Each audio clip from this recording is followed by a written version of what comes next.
আমরা পৃথিবীর শ্রেষ্ঠ জীব মানুষ। প্রয়োজন ফুরিয়ে গেলে মানুষের মতন ঠাকুরকে ফেলে দিতেও দুবার ভাবি না। যাকে একসময় সমাদরে ঠাকুরের আসনে বসিয়ে যা ইচ্ছা চেয়েছি, বোধহয় চাহিদাগুলো সব পূরণ হয়ে গেছে, গোপালের স্বাদ মিটে গেছে।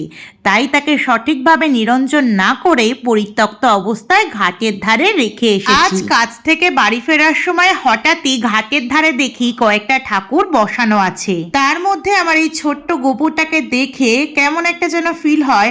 আমি ওকে সোজা তুলে নিয়ে বাড়িতে চলে আসি। যদিও পূর্বে আমাদের বাড়িতে কোনো গোপাল ছিল না, কিন্তু মা এই গোপুকে দেখে বড্ড খুশি হয়ে যায়। আর আমিও চেষ্টা করি গোপুকে নতুন একটা রূপ দেবার। ওর ভাঙা চোরা সবকিছুটাকে সারিয়ে ওকে নতুন করে গড়ে তুলি। তোমরা কিন্তু অবশ্যই জানিও আমার ছোট্ট গোপুকে কেমন লাগছে, আর তোমাদের মধ্যে কেউ যদি ওকে নিতে চাও, যত্ন করতে চাও, অবশ্যই সেটাও জানিও। আমি চাই ও একটা সঠিক বাড়িতে যাক।